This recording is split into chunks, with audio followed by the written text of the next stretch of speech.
Hello बच्चों, कैसे हैं? पढ़ाई ठीक ठाक चल रही? ओके। आज हम आप लोगों को करंट इलेक्ट्रिसिटी के पहले चैप्टर का न्यूमेरिकल बताएंगे। जैसा पिछले लेक्चर्स को पढ़े होंगे अगर आप लोग, तो आप जान रहे होंगे कि पहला चैप्टर करंट इलेक्ट्रिसिटी यूनिट का समाप्त हो गया। तो हम लोग कुछ न्यूमेरिकल भी लगा लें, ठीक? तो उस क्रम में सबसे पहला लेक्चर न्यूमेरिकल्स का लेंगे और उसमें क्वेश्चन पहला जो ले रहे हैं is based on resistance. Here question is written: a given wire of resistance RO, if it is stretched such that its length becomes n times of its original length, find the new resistance of wire। ध्यान से सुने question एक बार फिर से। एक कोई तार है जिसका कि रेजिस्टेंस दिया गया है, वायर का रेजिस्टेंस दिया गया है कैपिटल RO। डेफिनेट निश्चित रूप से उस वायर की अपनी एक लेंथ होगी, अपना एक क्रॉस सेक्शन होगा, उसकी मटेरियल तो है ही है, किसी मटेरियल का वायर होगा। इफ इट इज स्ट्रेस्ड, उसको अगर हम खींच देते हैं, देन इट्स लेंथ चेंज्ड। कितने टाइम्स हो जा रही है? n टाइम्स ओरिजिनल लेंथ का स्ट्रेचिंग के बाद हो जा रही है। And we have to find out the new resistance of wire. खींचने के बाद वायर की रेजिस्टेंस क्या होगी, इसे हमें फाइंड आउट करना है। Late length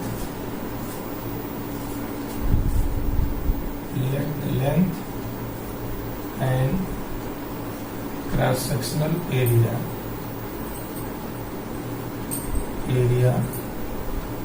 of the wire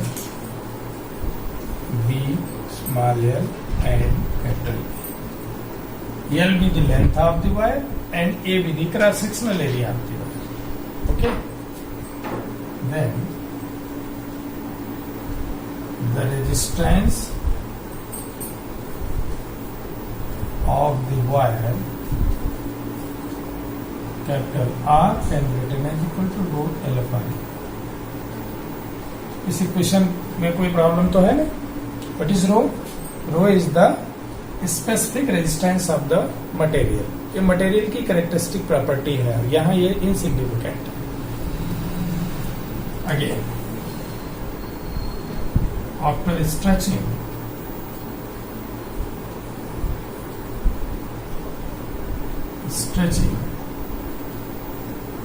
the length of the wire becomes L dash and cross sectional area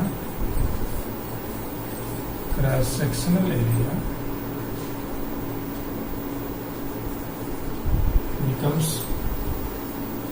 A dash। Wire को आप लोगों ने देखा होगा कि जब उसको खींचते हैं तो वायर क्या होता है? पतला हो जाता है। इसका मतलब उसका क्रॉस सेक्शनल एरिया चेंज होता है। लंबाई बढ़ाते जाएंगे तो क्रॉस सेक्शनल एरिया उसका श्रिंक करता जाएगा, पतला होता जाएगा। तो here we have assumed that after stretching the length becomes L dash and the cross sectional area becomes A dash of the wire. Now, as given that L dash is equal to N into L, it is given new length of the wire after stretching becomes n times the original length. Okay. The mass of the material will remain same. That is very important concept. Wire जितना लंबा लिया था पहले और खींच करके उसको लंबा कर दिया, तो the quantity which will remain same is mass. क्यों? क्योंकि मास तो उसका घटा बढ़ा है नहीं। तो अब इसमें क्या होगा? A into L into rho is equal to A dash into L dash. Material वही है तो रोज उसमें सेम है, that's why we can say that A into L is equal to A dash into L dash. Okay, this is the one aspect. Now the resistance of the new resistance of the wire becomes R dash is equal to rho L dash upon A dash. Okay, it is from this here length up हो जाएगी L dash, area of cross section हो जाएगी A dash, resistance R dash, resistivity will not change. It is because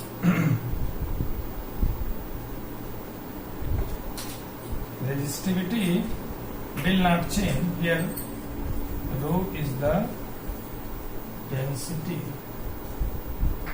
of the material, and what is here rho? Rho is the specific resistance. Okay, दोनों रो से लिखा जाता है, but here rho represents the specific resistance and here rho represents the density. इसको d भी लिख सकते हैं. अब यहाँ ध्यान देने वाली बात यह है कि if we take the ratio, तो what we will find, हमें क्या मिलेगा? हमें मिलेगा from 2 divided by first, they have R dash upon R is equal to rho L dash upon A dash upon rho L upon A. Rho cancel out, so we have L dash upon L into A upon A dash. This we can write L dash upon L into L dash upon L from equation 2. From equation 2. Okay, so we have L dash upon L whole square, R dash upon R. ध्यान देने वाली बात है, इसको अगर हम solve करें तो यहाँ से क्या मिलेगा? A upon A dash is equal to L dash upon L. तो यही तो रखा है, A अपॉन A डैश की जगह हमने क्या रख दिया? L dash upon L. अब ये स्क्वायर हो गया by substituting this condition that was given here. L dash is equal to N into L. So we will find here that N into L upon L whole square. L cancel out, so we have N square. That is R dash is equal to N square. That's very simple. And whatever the resistance of the wire earlier was, now the new resistance becomes N square of that. यानी उसका N square हो गया. अगर 1 ओम था तो N square हो गया, 2 ओम था 2N स्क्वायर हो गया, 10 ओम था तो 10N स्क्वायर हो गया.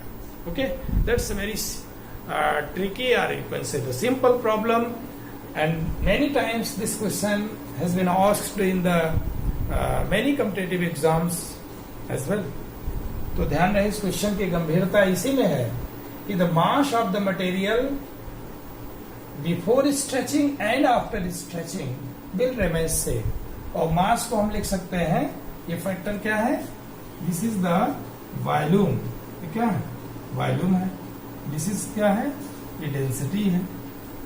तो उसका वॉल्यूम बाद में हो गया A डैश L डैश. पहले था A इंटू L. पहले डेंसिटी रो थी, बाद में डेंसिटी रो ही रहेगी. सो डेफिनेटली आपको मिला A into L is equal to A dash L dash. यहाँ से आपको एक रिलेशन मिला A upon A dash is equal to L dash upon L. और जब हमने रेशियो लिया R डैश अपॉन R, तो L dash upon L, A upon A dash. A upon A dash की वैल्यू यहाँ से पिक किया, यहाँ सब्स्टिट्यूट किया, तो we find that R dash upon R is equal to L dash upon L whole square. Since L dash after stretching becomes N into L, as L dash is equal to N into L, So if we put this value of L dash, we will find that R dash upon R is equal to N square. That is R dash is equal to N square R. So this is the way by which you can solve such type of problems. और इसको अगर ये trick ध्यान में रहे, objective type में पूछा जाता है तो आप सिंपली 3 टाइम्स अगर इंक्रीज किया गया तो रेजिस्टेंस कितना हो जाएगा, 9 टाइम्स हो जाएगा. 10 टाइम्स इंक्रीज किया जाता है लेंथ को स्ट्रेच करने के बाद तो रेजिस्टेंस कितना हो जाएगा, रेजिस्टेंस 100 टाइम्स हो जाएगा. तो ये अगर दिमाग में है बात तो इतना फार्मूला ध्यान में है तो आप डायरेक्ट बिना सॉल्व किए भी कर सकते हैं. Okay, very similar to that one, let us take another problem 2 that is given here. If the length of any wire having resistance R is increased by 10%, okay, then find the percentage increase in the resistance. Yes. Okay. Given that delta L is equal to 10 upon 10%. Delta 10% यानी original length का 10% बढ़ा रहे हैं. तो पहले length कितनी थी, L थी, तो चेंज इन लेंथ कितना करना है, ये क्या है, चेंज इन लेंथ कितनी हो गई, that is L by 10, that is 0.1. The new length L dash is equal to L plus delta L, that is 1.1. Add करेंगे कितना, let the original length L, so the resistance of the wire before stretching. अभी हम लोगों ने किया R क्या होगा, रो L upon A. What is A here? A is the cross sectional area. Okay. अब यहां ध्यान देना है, R डैश क्या हो जाएगा, रो L dash upon A dash. ये आपको पता है, ये first second, but material is same, so we can write this A into L is equal to A dash into L dash. That means A upon A dash is equal to L upon L dash upon. ये भी हमको पता है. So R dash upon R we write is equal to L dash upon L into A upon A dash. ध्यान रहे, अगर इसका ratio लेते हैं तो रो कैंसिल होता है, L upon R dash upon R लेते हैं तो L डैश अपॉन L, और ये जब करेंगे तो हमें मिलेगा A upon A dash. So we have L dash upon L into L dash upon L from third. Okay, that is L dash upon L full square, that is 1.1 L upon L whole square. R dash upon R is equal to. अब जब ये आ गया तो हमें मिलेगा R dash upon R is equal to 1.2. हमें निकालना R dash नहीं है, ध्यान रहे. So R dash is equal to 1.21 R. इससे ज्यादा तो हो गया, but we have to find out percentage increase in resistance of the wire. This is the term which we have to calculate. That means delta R upon R into 100. So delta R क्या होगा, R dash minus R upon R into 100. Okay, इसको हम further solve करें R dash कितना 1.21 R minus R upon R into 100.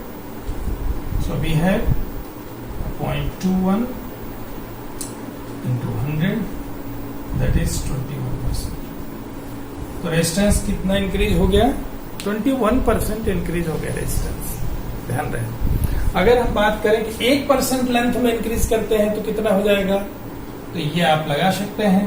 1% करेंगे तो probably 2% हो जाएगा। That is the question which has been asked many times. चाहे उस टाइप वाला पूछा कि कितने टाइम्स बढ़ा दिया गया लेंथ तो कितना हो जाएगा, और परसेंटेज में इंक्रीज कर दिया गया तो कितना हो जाएगा, ये अक्सर पूछा जाता है, तो इसे आपको जानना। तीसरा क्वेश्चन लेते हैं, लिखा गया है यहाँ पर। ओके, तीसरा क्वेश्चन लेते हैं यहाँ, which is written here. At room temperature, that is 37 degrees centigrade, the resistance of heating element is given 100 ohm. What is the temperature of element if the resistance is found to be 117 ohm? Given that the temperature coefficient of material of the resistance is 1.7 into 10 to the power minus 4 per degree centigrade. This is the problem of NCERT textbook 3.5, chapter number 3 है, उसका 5वां question. And let us write what are the given terms here. R1 supposed to be given here 100 ohm, okay, and R2 is also given here 117 ohm. T1 is given here 27 degrees centigrade, and we have to find out T2, and also we have been given here alpha is equal to 1.7 into 10 to the power minus 4 degrees centigrade inverse. Okay, these are the things which has been given in the question, and we have to find out the final temperature. As we know that earlier lectures में हमने पढ़ाया, ध्यान करिए आप लोग, क्या बताया था कि R2 can be written as equal to R1, R final is equal to R initial 1 plus alpha T2 minus T1, R you can write as delta T. This is written as delta T, temperature difference. So if we write these things, then we have R2 minus R1 is equal to R1 alpha into delta T. Okay, so delta T can be written as equal to R2 minus R1 upon alpha into R1. Okay, and this R2 is 117 minus R1 100 upon here delta T. Okay, alpha is given 1.7 into 10 to the power minus 4, and R1 is given here 100 ohm, so we can write this as 17, okay, upon 1.7 into 10 to the power minus 4 into 10 to the power 2, so this can be written as 17 into 10 to the power 2, that is 00 upon 1.7, or you can say simply this can be written as 1000 degrees centigrade. Here it is delta T, temperature difference. So if we know the delta T, then we can find out the T2. Delta T, that is T2 minus T1, comes out to be 1000. So T2 is equal to T1 plus delta T, that is 27 plus 1000, that is 1027 degrees centigrade. This is in its final temperature. At this temperature, the resistance of the material was 117 degrees centigrade. Okay, so आप देख सकते हैं 1000 temperature raise करने पर degree centigrade में, if you raise the temperature 1000 degrees centigrade, then the resistance increased how much? 17 ohm. Of a given material. Okay, so ये temperature coefficient पर questions पूछे जाते हैं कंपटीशन में भी और कहीं भी. If the resistance of a carbon register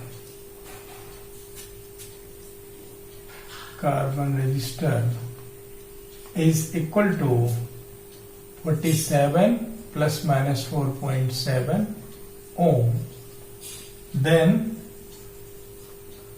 find the possible color bands on it. ध्यान रहे, कार्बन रजिस्टर में हमने आपको बताया है कार्बन रजिस्टर क्या होते हैं और उनकी कलर कोडिंग क्या होती है. Here the question is given that there are certain resistance. Okay, आप है carbon resistor. If you have to design such value of carbon resistor, then what should be the colour code you have to use on it. ये आपको ध्यान रखने की बात है. तो आप इसको कैसे लगाएंगे, यहां पर ध्यान रहे, हम लोगों ने अगर आप निकाल करें तो 2-3 चीजें बताई थी. टॉलरेंस के केस में हमने बताया था, टॉलरेंस अगर 5% है तो गोल्डन से कलर देते थे, 10% है तो सिल्वर से कलर होता था लास्ट बैंड, और 20% मतलब नो कलर. ये तो ध्यान आ रहा है. अब यहां पर इस रूप में तो दिया नहीं plus minus how much percentage is there, तो आप क्या करेंगे, ध्यान दीजिए. 4.7 इज 10% ऑफ 47, इसमें कोई डाउट तो नहीं. तो we can write this as 47 plus minus 10%. तो एक बात तो कॉमन हो गई हमारे कलर कोड में. So the tolerance is 10%. Okay, tolerance is 10%. So the color used in last band of the register would be क्या होना चाहिए, सिल्वर. एक बैंड का कलर तो पता चल गया, सबसे अंतिम पट्टी होगी सिल्वर की. और अगर आप लोग ध्यान करें, B Roy of Great Britain very good one. तो 0, 1, 2, 3, 4, 5, 6, 7, 8, 9. तो हमें क्या क्या लेना है, 4 और 7 के अगेंस्ट. 4 किसका है, 4 डेफिनेटली येलो का है, और 7 किसका है, वायलेट का. सो वी हैव 4 के करेस्पॉन्डिंग जो कलर है येलो है, 7 के करेस्पॉन्डिंग कलर है वायलेट है.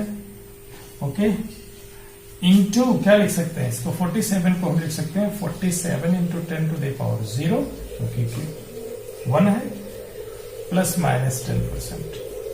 सो वी हैव 0 के करेस्पॉन्डिंग क्या है, black.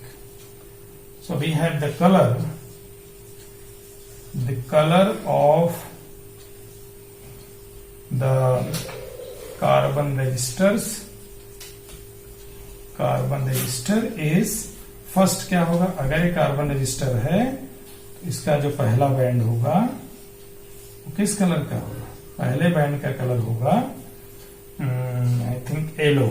क्या होगा, yellow. Okay, and second band का जो कलर होगा it is violet, and third band क्या होगा, ब्लैक. फोर्थ बैंड क्या होगा, silver. So the sequence of colour अगर हम लिखना चाहें तो it comes out to be yellow, comma violet, comma black, comma silver. ये 4 सीक्वेंस ऑफ कलर होंगे, ध्यान रहे। इस वैल्यू का अगर रजिस्टर दिया है तो इसमें सबसे ज्यादा टेक्निकल बात जो हमको लग रही है कि 47 प्लस माइनस 4.7 दिया है। यहां आपको देखना पड़ेगा वेदर इट इज गिवन 10%, 5% और 20% ऑफ द ओरिजिनल वैल्यू जो फ्लक्चुएट कर रहा है, उसका जो मूल वैल्यू है उसका कितना परसेंट है। परसेंट के रूप में नहीं दिया है तो आपको ये दिमाग लगाना है, उसको आपको ध्यान रखना है। तो उसके अकॉर्डिंग आप टॉलरेंस ले लेंगे और ये कलर आप इस वाले सीक्वेंस को ध्यान में रखना ही है, तो आप पता लगा लेंगे कि इसका क्या कलर होगा। Okay, that's all today. और अगले लेक्चर में हम आपको कुछ और न्यूमेरिकल्स रिगार्डिंग रजिस्टर्स चर्चा करेंगे, क्योंकि ये बहुत इंपॉर्टेंट है न्यूमेरिकल के पॉइंट ऑफ व्यू से। और if you have any problem then you can ask, you can write your comments. Okay.